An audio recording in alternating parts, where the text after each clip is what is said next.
नमस्कार, आप देख रहे हैं एच.आर. भारत टाइम्स और मैं हूं आपके साथ निरूपा अंसारी। आइए नजर डालते हैं आज की बड़ी खबर पर। कानपुर नगर हलीम मुस्लिम इंग्लिश स्कूल चमनगंज के प्राइमरी सेक्शन के छतवा परिसर में बाहरी लोग लगातार कूड़ा करकट डाल रहे हैं। स्कूल प्रशासन के बार बार मना करने के बावजूद ये लोग अपनी हरकतों से बाज नहीं आ रहे। प्रधानाचार्य द्वारा कई बार पुलिस में शिकायत भी दर्ज कराई गई, लेकिन कोई ठोस कार्रवाई नहीं हुई। स्कूल के बाहर छोटे छोटे बच्चे पढ़ते हैं और लगातार गिरते कचरे से उनका स्वास्थ्य प्रभावित हो रहा है। स्कूल की दीवार से सटा होटल और अन्य व्यावसायिक प्रतिष्ठानों से भी गंदगी फेंकी जा रही है। प्रधानाचार्य सभा खान ने नगर निगम व पुलिस प्रशासन से तत्काल उचित कार्रवाई की मांग की ताकि बच्चों का स्वास्थ्य सुरक्षित रहे और स्कूल परिसर स्वच्छ बना रहे। एसपी सिंह, कानपुर नगर। नमस्कार, आप देख रहे हैं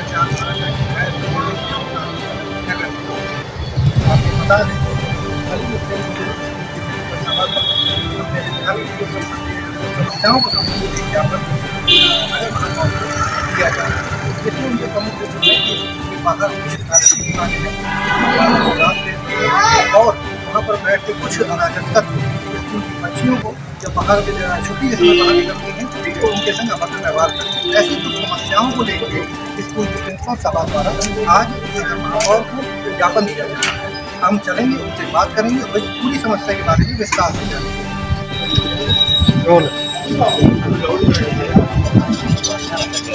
हाईलाइट वाली और मेरा नाम सभा खान है, प्रिंसिपल है। हम लोगों ने स्वच्छता के ऊपर ज्ञापन दिया है, जो कि स्कूल के पास में और स्कूल के प्रांगण से बनी हुई बिल्डिंगें हैं, जहाँ की खिड़कियों से स्कूल के प्रांगण में, स्कूल की छतों पे गंदी चीज़ें, वेस्ट बोतलें हैं, डायपर है बच्चों के, और सारी अपनी गंदगी वो लोग स्कूल में फेंक देते हैं, जिससे वहाँ पर डेंगू के मच्छर हो रहे हैं। हम लोग कई बार सफाई करा चुके हैं और स्थानीय पुलिस से भी कह चुके हैं, लेकिन उनके अंदर कोई तरह का भी डर और भय नहीं है।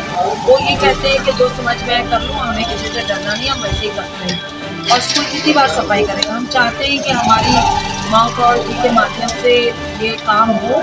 और आसपास तो कई बार मैंने एक आपके माध्यम से भी किया है कि वहाँ पर इलीगल तरीके से स्कूल के प्रेमिसेस में चाय के होटल चलाए जा रहे हैं, जिसमें नशीले पदार्थ बेचे जाते हैं और स्कूल के बच्चों को आने जाने से रोका जाता है।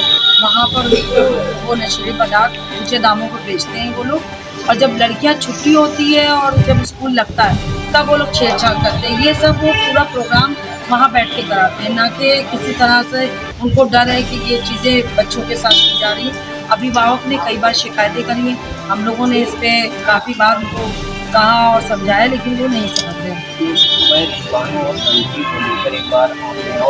जी जी, पर क्या आपकी कार्रवाई नहीं हुई थी या आप दोबारा आप दे रही, तो आपको क्या उम्मीद?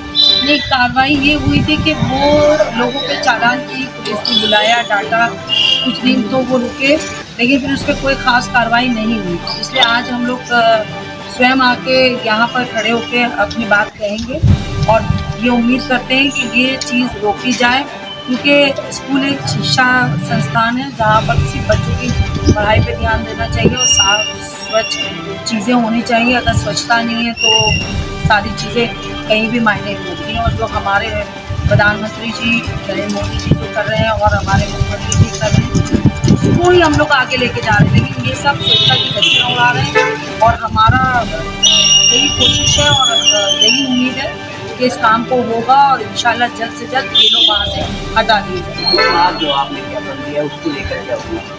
हमें पूरी उम्मीद है। पहले भी हमारी महापौर जी तमाम अतिक्रमणों को खुद से जाके हटवाया है। वो बहुत ही एक्टिव लेडी हैं और खुद एक महिला है और महिलाओं की बात वो अच्छे से समझती हैं और वो बहुत चीज़ों को बिल्कुल एक ध्यान दे के काम को करती हैं और बहुत उस चीज़ को करवा के ही दम लेती हैं।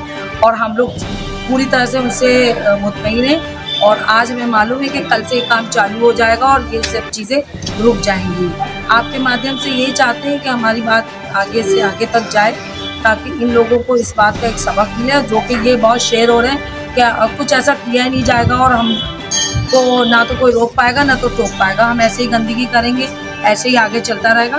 तो ये सब चीज़ें आगे जानी चाहिए और गलत चीज़ों को रोकना चाहिए। आपने अभी ये कहा कि आपके विद्यालय की कुछ बच्चियां आती हैं जिनके संग कुछ अराजक तत्व जो है अभद्र व्यवहार करते हैं, इसके संबंध में कभी थाना पुलिस में शिकायत की गई है? मैंने कई बार कही है, तो थाना अध्यक्ष जी ने कहा कि ठीक है मैं उनको बुलाऊंगा, रोक दूंगा, डांट दूंगा या 2 पुलिस वाले बैठा, लेकिन कभी कोई पुलिस आके ना तो बैठी ना तो कुछ ऐसा हो। उत्तर प्रदेश सरकार द्वारा महिलाओं की सुरक्षा को लेकर काफ़ी कदम आगे बढ़ाए जा रहे हैं। ऐसे में स्थानीय पुलिस द्वारा अगर आपका सहयोग नहीं किया जा रहा है तो क्या मुख्यमंत्री इसे गुहार लगाना चाहेंगे? हम यही करें जाएंगे कि ऐसे अराजक तत्वों को सीधे कार्रवाई हो और उनको हटाया जाए। ये कोई बात थोड़ी हुई कि आप जाके नगर निगम में कंप्लेन करिए तब उनको यहाँ से हटाएंगे। नगर निगम तो अपना काम करेगा, एक बहुत लंबा प्रोसीजर हो गया। अगर खुदा न खास्ता कोई लड़की वहाँ से उठा ली जाए तो ये बात बताइए, फिर स्थानीय पुलिस ही तो उसको ढूंढेगी। तो हम जो भी घटना है उसको होने से पहले रोका जाए। हमारी मुख्यमंत्री जी से यही गुहार है कि इस चीज़ पे फौरन एक्शन हो। जहाँ महिलाओं की सुरक्षा का मामला हो और महिलाओं की खास करके बच्चियाँ, उन पे कहीं भी किसी तरह का टाला मटोली नहीं होनी चाहिए कि ये काम आप जाके इन अधिकारी से गई, अगर आपको बताया जा रहा तो इसका मतलब आपको उसको करना है और चाहते हैं कि आप वहाँ पर आपके द्वारा निर्देश जाए कि तत्काल ऐसे गलत लोगों को वहाँ से हटाया जाए ताकि स्कूल की बच्चों को सुरक्षा मिले। आज आपके द्वारा सफाई को लेकर यहाँ ज्ञापन दिया जा रहा है। महिलाओं की सुरक्षाओं की बात करी जाए तो क्या इसके संबंध में कभी पुलिस के उच्च अधिकारियों से इस संबंध में ज्ञापन दिया गया है? नहीं, अभी तक तो हमने ऐसा नहीं दिया, लेकिन हाँ कई बार कुछ चीज़ें हुई तो मैंने कमिश्नर साहब से बात हुई, वहाँ पर स्थानीय पुलिस से बोला भी गया। लेकिन स्थानीय पुलिस काम तो करती है, लेकिन जो मेन चीज़ें जो जड़ से उनको वहाँ से हटाना चाहिए। कहने के बावजूद भी सिगरेट बिक रही है, नशीले पदार्थ बिक रहे हैं। अब जो नशा पिएगा उसको खुद होश नहीं कि वो क्या कर रहा है। बच्चों के साथ बदतमीजी हो रही है, फीमेल टीचर्स के साथ। इवन हम खुद एक महिला, जब हम निकल रहे हैं तो वहाँ पे सीटियाँ बज रही हैं, कमेंट्स किए जा रहे हैं। तो हम तो ये चाहते हैं कि इस चीज़ को आज कल के कल, क्योंकि वो तो ना तो उनकी ज़मीन है, ना तो उनकी रजिस्ट्री है, ना तो उनका मकान है, वो स्कूल का ही प्रेमिसेस है, स्कूल का फुटपाथ है। तो हमको तो यही उम्मीद है और ये आगे चाहते हैं, इस पर हम पूरी तरह लगेंगे और आगे से आगे जाएंगे जब तक कि उनको उखाड़ कर। बने रहिए HR भारत टाइम्स के साथ। मिलते हैं अगली खबर के साथ, क्योंकि हम दिखाते हैं खबरें निडरता के साथ।